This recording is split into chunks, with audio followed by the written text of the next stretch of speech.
살펴봅니다. 발빠른 뉴스와 깊이 있는 해석이 있는 김준일의 일, 박원석의 석, 일석이조 시간입니다. 두 분 어서 오십시오. 안녕하세요. 안녕하십니까. 김준일 에디터는 보니까 아까 주무시고 계시더라고요. 저기 대기실에서. 시사 노숙자입니다. 시간이 좀 아니, 나오면은 네. 대기실에서 자고 있고. 이거 졸고 있을 줄 알았는데 그게 아니라 거의 주무셔가지고 인사를 못했어요. 죄송합니다. 민망해가지고.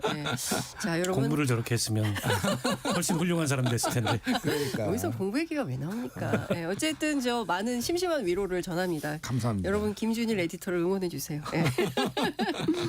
검찰이 어제 민주당 전당대회 돈봉투 살포 의혹의 주요 인물인 강래구 한국감사협회장을 소환 조사했습니다. 검찰이 수사에 속도를 내면서 돈 받은 걸로 의심이 되는 현역 의원들이 줄소환될 전망인데요. 자, 앞으로 민주당 어떻게 대처할지 주목이 됩니다. 오늘 이 얘기부터 좀 시작을 해야 될 것 같은데요. 진성조사 한다 그랬거든요. 지난주에. 바꿨습니다. 안 한다는 입장으로 나왔습니다. 자체 조사가 여러 가지 상황이나 여건상 여의치 않다. 뭐 이런 판단을 했다는 건데요. 어떻게 보십니까? 아니 자체 조사가 어렵죠. 뭐 그 문제의 녹취록을 민주당이 가지고 있는 것도 아니고 네. 결국에는 이제 당사자들한테 물어보는 건데 누가 당사자가 했다 그러겠어요. 그러면 자체 조사가 결론을 내리기도 어렵고 자칫 어설픈 결론을 내렸다가 검찰 조사가 진행되면서 반격을 맞게 되면 그건 뭐 더 큰 이제 문제가 되지 않습니까? 그러니까 이재명 대표도 얘기했듯이 자체 조사할 방법이 없는 게 맞고 그러면 이제 검찰 조사에 맡기는 수밖에 없겠죠. 어쨌든 오늘 빨리 사과하고 그리고 이 문제에 대해서 검찰 조사를 공정하게 해달라고 얘기하고 송영길 대표 조기 귀국을 촉구한 거는 뭐 잘했다고 생각합니다. 근데 이제 이걸로 끝이 아니고 이게 칼자루를 검찰이 쥐고 있고 검찰이 수사 속도, 완급, 시기 이런 거를 정치적으로 고려하는 흔적도 보이잖아요. 그런 면에서 봤을 때 민주당은 이게 한 개인의 사법 리스크를 넘어서는 문제이기 때문에 지금 굉장히 어려운 상황에 처해 있다고 볼 수 있을 것 같고요.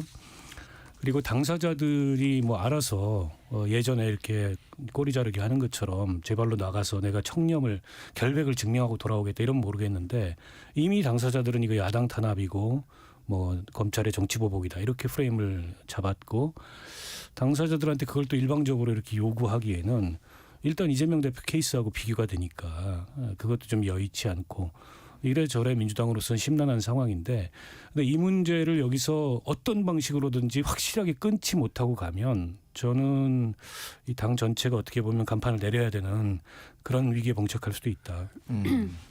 뭐 박원석 의원님 말씀하신 거 대부분 동의하고 제가 이제 다른 방송에서도 이 비유를 들었어요. 2012년에 프로야구에서 승부조작 사건이 있었거든요. 네. 그때 몇몇 선수들의 이름이 오르락내리락 했는데 구단에서 자체 조사를 했어요. 그래서 레전드 짤이 하나 나옵니다. 여기에 그 박현준 선수라고 굉장히 유명한 이제 유망주였는데 그 단장이 불러서 이렇게 얘기해요. 이번 얘기가 전혀 관계없지. 네, 관계없습니다. 그래, 열심히 하자. 그리고 며칠 있다가 검찰에 출두해가지고 승부조작했습니다. 이렇게 냈거든요. 이게 딱 그런 거예요. 의원들한테 다 물어보면은 관계없죠. 예, 관계없습니다. 그런데 한 명씩 이제 소환되는 거고. 그러니까 네. 그러면 이게 더 욕먹는구나. 네. 이게 잘못하면은 그렇죠. 실효적으로 누가 입을 열 것도 아니고 그러니까 그냥 검찰 조속한 수사를 촉구하는 게 낫겠다. 이렇게 나온 것 같아요. 예. 작년에 제가 이정근 녹취 파문 터졌을 때 그때부터 얘기가 나왔던 게 20명 플러스 알파다. 그 얘기가 막 돌았었어요. 근데 이제 어쨌든 검찰이 이제 민주당의 운명을 쥐고 있는 게 사실이죠. 그래서 하나씩 터트릴 거다. 이런 얘기가 계속 돌았는데 아니나 다를까 이제 지지율이 많이 떨어지고 하니까 이게 터졌습니다. 그리고 다음 단계 언제 터질지 몰라요. 그리고 누가 나올지도 몰라요. 그래서 민주당 취재를 해보니까 회의를 못 한대요.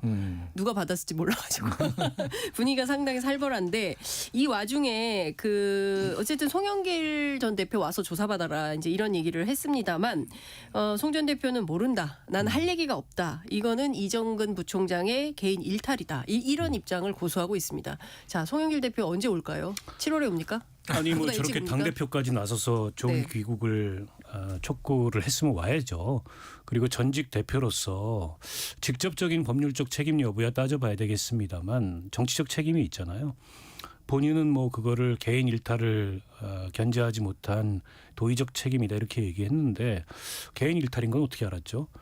그래서 제가 보기에는 송 대표가 지금 무슨 얘기를 하든 다 변명밖에 안 되는 게 저 상황의 수혜자는 어쨌든 한 사람으로 집중이 됩니다. 그거는 당시에 당대표 후보로 나왔던 이제 송영길 네. 전 대표예요. 때문에 이거를 뭐 나와는 관계없다. 검찰 가서 할 말 없다. 당해도 할 말 없다. 이럴 문제가 아니고 일단 귀국해서 상황 파악을 하고 검찰이 출석을 요구하면 출석해서 성실하게 그 수사를 받아야 되고 지금 보면 이정근 씨가 검찰 수사에 협력하고 있는 정황이 분명하잖아요. 그렇죠. 그러니까 검찰이 녹취록만 가지고 현역 의원들을 압수수색하거나 또 앞으로 이제 추가 소환도 할 텐데 소환을 하거나 그러기 쉽지 않아요. 그 녹취록의 증명력을 뭐 뭘 가지고 그걸 확신할 수 있겠습니까? 그 얘기는 이정근 씨가 상당 부분 검찰 수사에 협조하고 있는 것으로 보이고 아마 그건 민주당에서도 그렇게 읽고 있는 것 같아요.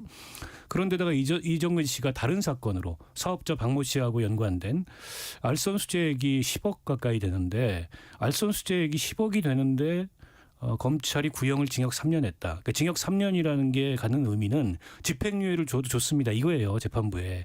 근데 재판부는 그게 안 맞다 그래가지고 지금 4년 6개월 구형량보다 더 높은 형량을 때렸잖아요. 그러니까 공식적으로 대한민국 이 형사사법 체계에서 플리바게닝은 인정이 안 되지만 사실상의 플리바게닝을 한 거 아니냐.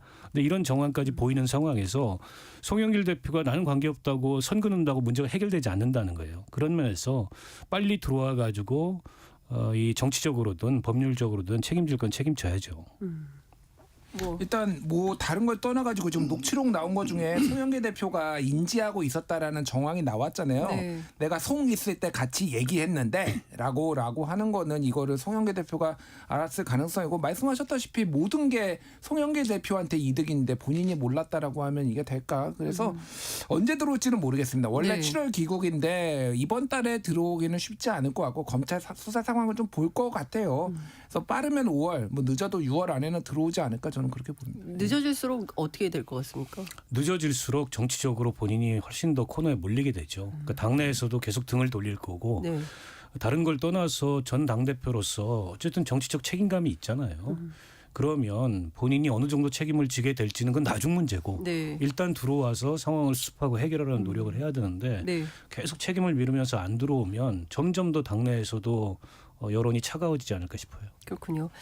그 이재명 대표 체포 동의안 그 부결을 앞두고 노웅래 의원에 대해서도 체포 동의안 요구를 했었다. 사실 이것 때문에 이번에도 전조다. 그러니까 두 윤관석, 이성만 의원에 대한 체포 동의안 이후에 이재명 대표에 대한 체포 동의안이 오려고 이러는 거 아니냐. 뭐 이런 정치적 전망도 좀 있는 것 같더라고요. 이 점은 좀 어떻게 보세요? 근데 아직 두 의원에 대한 소환 수사도 없었잖아요. 네. 그러니까 거기까지 가기에는 시간이 좀 더 필요할 것 같고 그리고 뭐 사안도 다 다르기는 하고요. 그러나 어쨌든 뭐 검찰의 의도는 그럴 가능성이 있다고 봐야 되겠죠. 그러면 이제 민주당이 어떻게 할 거냐. 네. 앞선 두 번의 체포동의안은 이게 이제 검찰의 정치 보복이다. 네. 이런 프레임으로 그걸 갖다 부결을 시켰는데 이 사건은 그렇게 간단치가 않습니다. 연루된 사람도 굉장히 많고 또 당내 경선 과정에서 굉장히 물증이 뚜렷한 그런 부정의 증거들이 제시되고 있기 때문에 마냥 그렇게 가기는 어려울 텐데 만약 체포동의안이 왔을 때 그걸 가결시킨다면 아직 뭐 먼 얘기지만 그러면 또 그게 화살이 거꾸로 이재명 대표 사건에 다시 돌아오는 굉장히 곤혹스러운 상황이 지금 처할 수밖에 없고 그래서 일각에서 나오는 얘기는 네. 결국 당사자들이 당을 나가야 되는 거 아니냐. 스스로 당에 부담을 주지 말고 탈당해라. 네. 뭐 그런 식으로 많이 해결해 왔잖아요. 과거에. 나가지 않으면 출당이라도 시켜야 되는 거 아니냐. 근데 그게 간단치는 않아요. 뭐 한두 명이야 출당을 시킬 텐데 만약 연루자가 예. 물론 혐의의 정도는 좀 다릅니다. 예. 뇌물을 준 사람하고 예. 그걸 이제 받은 사람하고 예. 뭐또 단순 전달한 사람하고 다 다르긴 한데 네. 그렇다 하더라도 여기 관계된 사람이 수십 명이다. 이러면은 이거는 그냥 뭐 출당하고 꼬리 자르고 이럴 문제가 아니고 당 전체를 한번 리셔플링을 해야 되는 그런 차원의 문제일 수도 있다 이렇게 봅니다. 그렇군요. 비명계가 당 쇄신 지금 말씀하신 그다음에 이재명 대표 물러나라 이렇게 요구할 가능성이 높다 이런 전망도 나오고 있죠. 그러니까 이게 지금 두 가지 측면을 봐야 돼요. 하나는 방금 이제 박원석 의원님 말씀하셨는데 이재명 대표가 곤혹스러울 게 네. 예를 들면은 뭐 윤관석, 이성만 이 두 명뿐만이 아니라 여러 의원들에 대해서 체포영장이 동의안이 날아왔을 때 그걸 어떻게 할 것이냐의 문제. 그러면 이재명 대표가 이렇게 해도 문제, 저렇게 해도 문제, 막 이렇게 비교가 된다라는 거 이중 잣대 논란이 이제 생길 수가 있는 거고. 네. 또 하나는 이게 이제 아직 뭐 누가 받았는지는 정확하지 않지만은 뭐 찌라시들 되게 많이 돌고 있거든요. 네네. 그게 저는 다 믿지는 않지만은 공통적으로 들어가는 분들이 있어요. 이렇게 한 찌라시 3개를 받았는데 보면은 공통적으로 이렇게 들어가는 분들의 면면을 보면은 이게 그러니까 2012년 학습 효과가 있습니다. 뭐냐면은 그때 고승덕 의원이 이제 폭로를 했죠. 2008년 전당대회에 있었던 300만 원 수수 네. 그거를 2012년에 폭로를 했잖아요. 자, 그때 이제 정치권에서 얻은 교훈은 뭐냐면은 야, 다 돌리면 안 되겠다. 그러니까 쉽게 얘기를 하면은 쟤는 너무 올고 자서 네. 아니면 약간 튀는 사람이 튀는 정치인이라서 주면은 바로 걷고 이렇게 꼬지를 수 있어. 그러니까 좀 확인된 사람한테만 주자. 핵심만 주자라는 거예요. 그래가지고 여기에서 이제 예를 들면 이런 겁니다. 그러면은 송영길 캠프에서 되면은 홍영표하고 가까운 친문 의원한테 돈을 줬을까요? 그러면은 뭐 상대방에서 이제 이미 네. 이거를 가지고 문제 삼을 수가 있잖아요. 이거 지금 캠프 안에서 얘기잖아요. 네, 그러니까 돈을 이제 받은 사람들이 누구냐를 특정했을 때 제가 네. 말씀드리는 거는 중립적이거나 예. 돈을 받아도 되는 사람이거나 아니면은 오히려 친명 아니면 친송영길에 가까운 사람들을 소위 말해서 표를 단속하는 차원에서 예. 전당대회 며칠을 안 남겨놓고 이게 무슨 얘기냐면은 나와봐야 알겠지만 이름이 거론되는 사람들에서는 친문 쪽보다는 오히려 친명이 많은 가능성이 높다라는 거예요. 이게 그러니까 상당히 이재명 대표한테 압박으로 작용할 수 있다라는 거예요. 그러니까 이재명 대표가 직접적으로 여기에 개입을 하지 않았더라도 네. 그러면 이거를 당을 쇄신하는데 네. 할 수 있겠느냐? 이게 뭐 본인들하고 더 가까운 사람들이 더 많이 있을 때 이게 이제 비명계가 고리를 잡고 상당히 압박을 할 수 있는 개연성이 있는 거죠. 그래서 이재명 대표가 치지 못할 거다. 왜냐하면 그게 워낙 뭐 길지 않습니까? 송영길 대표 되고 그다음에 이재명 그 대표가 대선 후보가 되고 그다음에 대선이 끝난 후에 개항으로 가고 뭐 이런 전 과정을 보면 너무 둘이 가깝다. 그래서 이게 상당히 정리하기가 어려울 거다라는 얘기는 지금 여의도 정치권에 좀 파다하게 있는 것 같아요. 그러니까 비명계에서 더 당의 쇄신을 위해서 네. 이재명이 물러나고 다른 사람이 앉아야지만 이거를 제대로 쇄신할 수 있다라는 목소리가 이제 나올 거라는 거죠. 그러니까. 비대위로 가야 된다. 비대위로 가야 된다. 네. 그러니까 저는 뭐 이번 사건이 네. 어찌됐건 간에 이재명 대표 사법 리스크에 이어서 당내에 잠복돼 있던 여러 가지 갈등의 불씨를 다시 한번 당기는 이제 그런 계기가 된 건 맞아요. 근데 이제 어쨌든 사건은 이미 일어난 거고 네. 이걸 뭐 돌이키기도 어렵고 없던 일로 하기도 어려워요. 예. 그러면 이제 중요한 건 어떻게 해결하느냐가 중요하거든요. 그 해결에 있어서 지금으로서는 어쨌든 이재명 대표가 중심이 될 수밖에 없어요. 좋든 싫든 내지는 자격이 있든 없든. 네. 뭐 국민의힘 쪽에서는 이재명 대표가 그런 얘기할 자격이 있냐 이런 얘기 하는데 아니 뭐 어떡합니까 당대표인데 여기에 대해서 아무 말도 안 하고 그냥 넘어갈 수도 없는 거고. 그러나 이제 궁극적으로 봤을 때는 지금 김준일 대표가 얘기했던 그런 곤혹스러움이 있기 때문에 네. 결국 이게 일종의 이제 전화위복, 일종의 이제 당 전면적인 쇄신과 내년 총선을 앞두고 민주당의 근본적 변화에 그런 가능성으로 이걸 연결시키려면 거기에 있어서는 이재명 대표가 중심이 되기가 어렵죠. 그런 면에서 봤을 때 이제 비명계 일각에서는 지금이라도 이재명 대표가 어쨌든 이 사건의 직접적 책임이 이재명 대표에게 있지는 않지만 한 걸음 물러섬으로써 당이 뭔가 변화하고 쇄신할 수 있는 그런 길을 열어줘야 되는 거 아니냐 이런 얘기가 나오는데 그게 과연 그렇게 될지는 모르겠어요. 네. 그러나 지금 이 체제로 이걸 다 끌어안고 거기다 이재명 대표의 사법 리스크까지 끌어안고 총선을 치른다는 거는 쉽지가 않다. 이걸 뭐 검찰 독재다 야당 탄압이다 별로 설득력이 없잖아요. 뭐 이재명 대표 사건만 하더라도 그렇게 억지로 우기면서 뭔가 이게 좀 양당이 적대적 공생으로 가는 모습을 보일 수 있었을 텐데 이건 완전히 지금 이 지금 드러난 녹취록에 의해서 무너지는 상황이에요. 그 아까 프로야구 뭐 구단 얘기를 예로 들었는데 2008년에 있었던 그 한나라당 돈봉투 사건으로 2012년에 그 수사가 착수되고 결국에는 당명을 바꾸고 총선을 치릅니다. 네. 당명도 바꾸고 박근혜 비대위원장으로 얼굴도 바꾸고. 그런 상황에 지금 내몰릴 수도 있을 만큼의 파장이 있는 사건이기 때문에 앞으로 이 문제를 어떻게 풀어나가느냐가 어떻게 보면 내년 총선을 앞두고 민주당이 처한 하나의 큰 고비이고 네. 또한 계기다 이렇게 보입니다. 그러니까 이게 이번에 이 문제를 당이 잘 해결을 하면 어떤 이제 혁신의 고삐를 쥐고 조금 다른 전략으로 나갈 수 있는 것이고 그게 아니라 다 끌어안고 앉으면은 다 같이 죽는 거다. 이런 전망을 해주신 걸로 짧게 요거만 말씀드릴게요. 그러니까 2012년에 그 고승덕 의원이 폭로한 전당대회 돈봉투 사건 이후 그때 무슨 일이 일어났는지 잘 기억을 못하시는 분들이 많은데 네. 박기태 의원이 국회의장이 1억 9천만 원을 현금으로 인출한 사실을 검찰에 밝혀냈어요. 그중에서 용처는 300만 원. 고성덕 의원한테 쓴 거고 네. 나머지 1억 8,700만 원은 도대체 어디다 썼는지 모르겠다라가 검찰의 결론이었거든요. 왜냐하면은 준 사람도 입을 닫고 이거 현금으로 오간 거기 때문에 받은 사람도 입을 닫으면은 밝혀낼 수는 없어요. 그래서 박기태 의원도 어쨌든 집행유예를 받았는데 이거는 조금 사건이 다른 게 이거는 지금 준 사람들이 적극적으로 검찰에서 형을 딜을 하려고 불 가능성도 있어요. 네. 그러니까 그때보다 더 심각하고 그때는 그래서 새누리당이 만들어졌습니다. 네. 한나라당이 없어지고 새누리당이 만들어졌는데 그러면 더불어민주당이 없어지고 뭐가 만들어질지 이제 이런 거를 이제 봐야 될 상황까지 지금 좀 예상을 해봐야 될 것 같아요. 그러니까요. 네. 취재해 보면 이제 지금 뭐 이정근 그 전 사무부총장의 휴대폰도 문제지만 강래구 한국감사협회장 이분이 사실상 주로 민주당에 오래 활동했던 당직자 출신이거든요. 그러니까 당직 말고는 별다른 이력이 없어요. 그러니까 이 사람이 당의 일종의 허브 같은 역할을 했기 때문에 이 사람 휴대폰까지 털렸으면 되게 힘든 상황으로 가고 있다고 봐야 된다라는 얘기가 민주당 안에서 나오고 있습니다. 그런데 국민의힘 쪽에서는 이걸 오히려 이제 공격을 하는 포인트로 잡고 있는 것 같습니다. 지금 이게 뭐 검수완박에 목을 맨 이유가 여기 있었다 이런 주장도 국민의힘에서는 하고 있는데요. 뭐 별별 얘기가 나옵니다. 김기현 대표가 오늘은 이재명 대표가 대선 후보로 선출되는 과정에서도 돈봉투가 오갔다는 소문이 있었다. 뭐 이런 주장이 나오고 있기도 합니다. 그러니까 또 민주당에서는 또 반대 입장을 또 얘기도 합니다. 이렇게 막 일파만파 커지는 것은 좀 어떻게 보십니까? 아니 국민의힘 입장에서 당연히 오랜만에 건수 잡았다라고 하고 정치 공세를 세게 취할 텐데 네. 국민의힘 지금 속사정을 보면 지금 남의 집안 얘기할 때냐라는 생각이 들어서 네. 효과는 그렇게 크지 않을 것 같아요.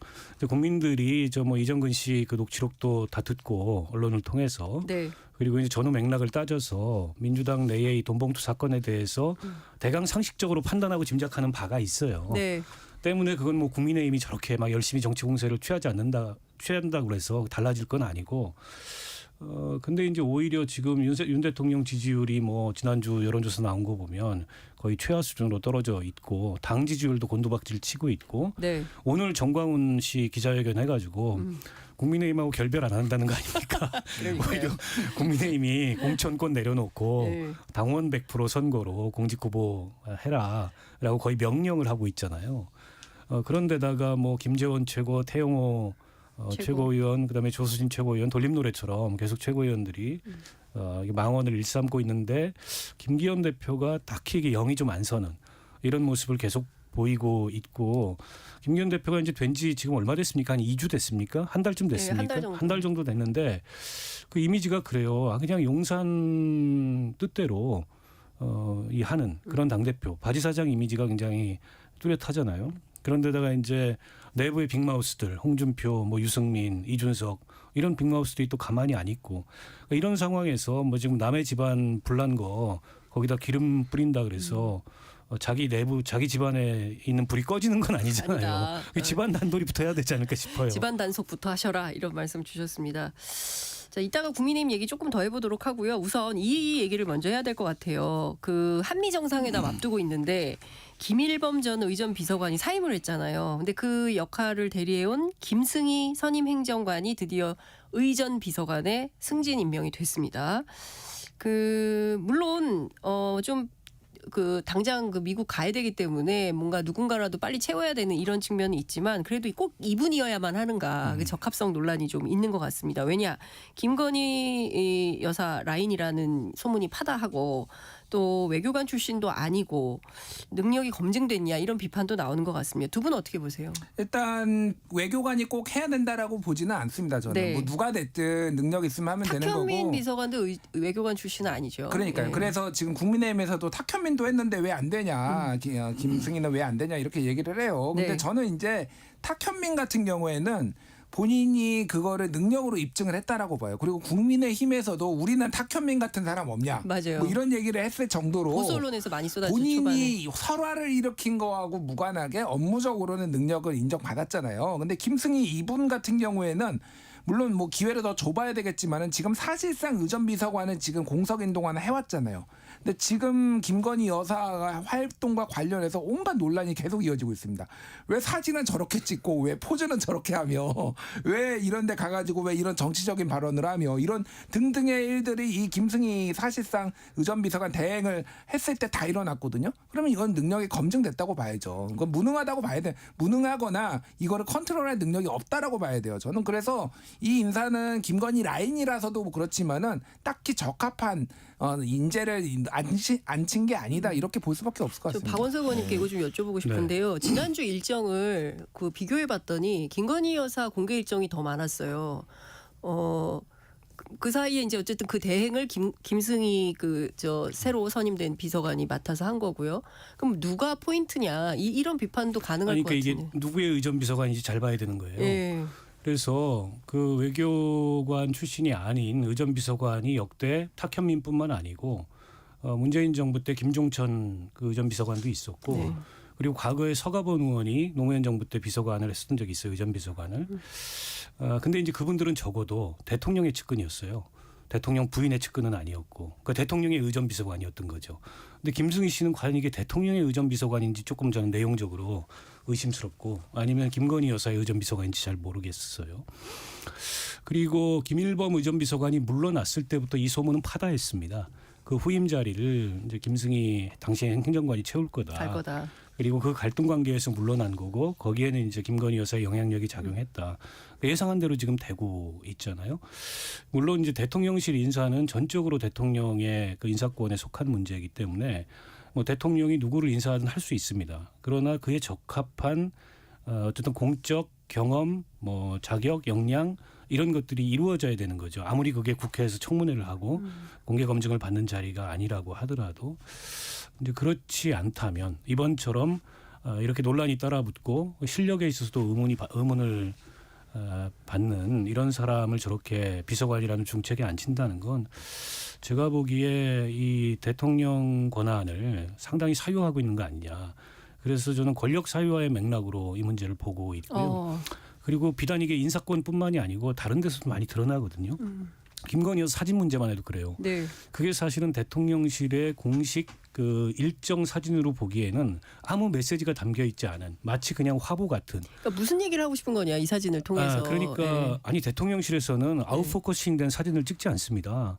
근데 그렇게 아련하게 아웃포커싱된 사진을 그 대통령실 공식 행사 사진으로 올려놓고 이거는 저런 행사 사진을 찍은 사람들한테 물어보면 이건 뭐 상식에 좀 벗어나는 이제 그런 거라고 얘기를 할 뿐만 아니라 대통령보다 더 사진의 중심에 가 있는 동일한 행사에서 그런데다가 심지어 메시지마저 좀 월권인 예를 들어서 뭐 개식용 이거를 그러니까요. 임기 내에 정부 임기 내에 종료하겠다. 종료하겠다. 뭐 대통령이 하실 얘기지 영부인이 할 얘기가 아니죠. 정치 발언이 점점 많아지고 있어요. 아니, 그러니까요. 정책에도 관여하는. 그런 면에서 봤을 때 아니 영부인이 뭐 조용한 내조 포기하고 공식적 내조를 할 수 있는데 그러려면은 대선 기간에 얘기해왔던 입장을 변경하는 거에 대한 국민적 이해를 구하는 얘기가 있어야 되고 또 공식적인 체계를 만들어서 투명하고 체계적으로 관리가 되도록 해야 되는데 아마도 제2부속실이라는 명칭이 마음에 안 드는 게 아닐까. 내가 왜 제2냐 그리고 내가 왜 부속이냐. 그래서 그냥 영부인실을 만들어드리면 어떨까. 영부인은 쓰지 않겠다 그랬어요. 대통령 부인이라는 게 그러면, 공식 입장입니다. 네, 대통령 부인실을 만들어드리면 어떨까. 대신에 공식적이고 투명하게 관리받는 걸 전제로 뭐 그런 생각마저 들 정도입니다. 그러니까요. 사실은 그 공개 일정이 나흘간 연속 있었고 그 부분에 대해서 말씀하신 대로 정치적 메시지도 많이 나왔고 했기 때문에 뭐냐 이런 비판이 좀 여의도 정치권 안에는 있는 것 같습니다. 그리고요. 알력설도 돌았어요. 그때 당시에. 그러니까 무슨 얘기냐면 외교안보 라인이 뭐 연달아 교체되는데 김성환 안보실장 그다음에 이문희 저 외교비서관 물러날 때 무슨 일이 있었냐 이런 비판이 있었는데 이게 굳어지는 거 아니냐 이런 얘기도 나옵니다. 그러니까 뭐 이거는 아직도 뭐 네. 김성한, 이문희 두 분이 물러난 거는 블랙핑크 때문이냐 아니면은 포탄 155mm 포탄 그거 안 이동 빌려- 계획 때문이냐. 이동 계획 때문이냐 아직도 지금 미궁에 빠져 있고 잘 모르겠는데 최소한 지금 의전비서관하고 이 선임행정관 김승희 선임행정관하고의 알력은 사실상 사실로 확인된 거 아니냐 이 정도면은 뭐 그렇게 봐야 될 것 같아요. 그래서 중요한 건 아까 전에 뭐 다 박원석 의원님이 말씀해 주셨고 네. 최소한 조금 이 정제된 사진만 올려도 좀 덜할 것 같아요. 저는 그 사진만. 예. 아니 왜냐하면은 그 김건희 여사가 좋아하는 포즈가 있어요. 이렇게 뒤를 보면서 45도로 보는 요 각도가 있거든요. 요 각도. 이거 하나 찍어서 재현을 아니요. 요 각도 굉장히 김준일 좋아하시는데 버전으로 하나. 저는 이 유튜브 각- 보시면 이거 전 세계 봐야 어느 영부인도 이 각도로 이렇게 찍는 사진을 올리는 걸 본 적이 없습니다. 예, 퍼스트 레이디가. 예. 그러니까 굉장히 이상해요. 그러니까 사진 잘. 그게 본인들은 이게 멋있다라고 생각하는지 잘 모르겠는데 되게 기괴합니다. 기괴하니까 조금 미적 감각을 좀 회복하시라 좀 이런 말씀을 드리고 싶어요. 예. 방금 전에 그 포즈가 제가 보기에는 김건희 여사자라고 김준일 자 이거, 같이 이거, 붙어가지고 유튜브로 이거 보셔야 되는데 기괴합니다. 아 진짜 진짜 기괴하네요. 그러니까 지금 그 권력 사유화 얘기가 계속 나오고 있고 뭐 이런 비판이 좀 나오고 있는데 별로 개의치 않는 것 같아요. 개의치 않는 게 더 문제죠. 사실은 대통령은 끊임없이 여론도 살피고 국민의 눈치도 보고 국회의 눈치도 보고 심지어 여당의 눈치도 보고 그렇게 하는 겁니다. 그런 거 하나도 안 보고 내가 하고 싶은 대로 내키는 대로 내 마음대로 할 수 있는 자리가 대통령이 자리가 아니에요. 근데 윤 대통령 최근의 모습을 보면 그러신 것 같고 가장 그 상징적인 모습이 일광도열입니다. 그게 공식 일광도열? 행사가 아니었잖아요. 예, 예. 공식 공식 행사가 아니었잖아요. 네. 공식 행사는 백스코에서 끝났고 끝났죠. 그 시간에 굳이 술을 안 먹어도 되는데 그 뭐 장관들 국무위원들 회식하신 거라고 했어요. 다 술- 도등해가지고 아니 뭐 회식이니까 술자리였겠죠. 뭐 술자리까지 간 것도 그럴 수 있는데 그러려면 표 안 나게 들키지 않게 밖으로 드러나지 않게 왜냐하면 비공개 일정이었기 때문에 근데 보란 듯이 간 거지 않습니까? 그리고 보란 듯이 사진이 찍혔고 전혀 개의치 않겠다. 그리고 경호상으로도 그렇게 밖에 나와서 인사하면 안 돼요. 네. 나오자마자 빨리 차 타고 가는 게 경호 원칙상 맞는데 그런 경호 원칙까지 다 어겨가면서 이렇게 직무를 수행하는 모습을 보니까 아 정말 저분이 하고 싶은 대로 하고 있구나. 처음에는 정치에 익숙하지 않아서 혹은 이 대통령직에 익숙하지 않아서 아니 근데 뭐 1년이 지났잖아요. 그럼에도 불구하고 저런 모습을 보이는 것 자체가 이게 대한민국의 1호 공인으로서 누구보다 공적 책무에 대한 경각심과 긴장감이 높아야 될 대통령의 위치에서 그런 거 개의치 않고 나 하고 싶은 대로 한다. 라면은 과연 이게 국민들이 이거 용납할 수 있을까 싶습니다. 네, 하여튼 뭐 여러모로 좀 걱정되는 뉴스거리가 굉장히 많네요. 끝으로 시간이 다 돼가지고요.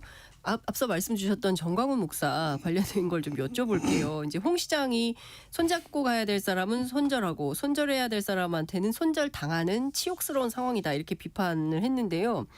그 황교안 전 대표가 오늘 아침에 KBS 라디오에서 인터뷰를 하면서 그분이 타락했다 이런 주장을 합니다. 그리고 지금 결별이란 말은 쓰지 않겠다. 잘못한 걸 고치고 그러면 얼마든지 다시 올 수 있을 것이다. 헤어지고 다시 만날 것을 약속하고 있습니다. 이 어떻게 될까요? 이 전광훈 목사와 그 국민의힘과의 이 관계는 어떻게 마무리되는 겁니까? 아니 그러니까 처음에 손절할 줄 알았더니 손절 당했다 했는데 네. 내용을 보니까 손절 당한 것도 아니에요 지금. 손절할 생각이 없어 보이기도 전혀 해요. 손절할 생각이 없어 예. 보이는데. 점령하겠다죠. 예. 점령. 오. 점령하라 운동입니다, 저게. 예. 그렇네요. 오큐파이인데 이게 중요한 거는 그런 것 같아요. 지금 황교안 대표 같은 경우에도 결별이란 말은 쓰지 않겠다. 잘못한 걸 고치고 그러면 다시 돌아올 수 있는 거라고 얘기했는데 네네. 이분은 한 번도 고쳐진 적이 없고요. 네. 지금부터 처음부터 끝까지 똑같았어요. 예. 이분은 똑같은데 다른 정치인들이 가서 황교안 아니 필요하네 안 필요하네 이러고 있잖아요. 그러니까 그냥 국민의힘은 항상 본인들이 필요하면은 정강훈을 갖다 쓴 거고 그게 다시 한번 확인되는 것 같아요. 지금 오늘 황교안 대표도 고소 고발까지 하신 분이 다시 고쳐 쓰겠다 이렇게 하시면은 도대체 누가 이거를 이 사람하고 거리를 둘 수 있겠나 이런 생각이 들어서 그러니까요. 참 갑갑하네요. 답답합니다. 아유 제가 그 너무 KBS 애청자여가지고 실수를 했는데요. 황교안 전 대표 오늘 인터뷰는 KBS가 아니고 CBS였습니다. 정정하겠습니다. 아침에 죄송합니다. 뵀습니다 저는. 그러니까요. 하여튼 지금 뭐 마무리를 해야 될 시간이어가지고 뭐 그 30초만 드릴 수 있을 아니 것 뭐 같아요. 극우하고 선긋기 안 될 겁니다. 그런데다가 이제 당내 경선 룰을 당원 100%를 만들어놨기 때문에 정광훈 씨 같은 발상을 하는 거죠. 잘하면 우리가 우리의 영향력을 가지고 국민의힘을 좌지우지할 수도 있겠다. 그 빌미를 저는 깔아준 거예요. 때문에 저게 되겠습니까? 제가 보기에는 김기현 대표 뭐 말로는 뭐 그분하고 우리하고 관계가 없다지만 단호하게 못하잖아요. 성직자라 그런지 그분이. 그래서 저는 내년 총선까지 계속 저렇게 갈 거고 저게 국민의힘에 상당한 좀 위험 요인이 될 거라고 봐요. 부담 요인이 될 수 있겠다라는 말씀 주셨습니다. 오늘 두 분 말씀 여기까지 들어야 될 것 같습니다. 고맙습니다. 예, 감사합니다. 네, 지금까지 박원석 전 의원, 김준일 뉴스톱 수석 에디터와 함께했습니다.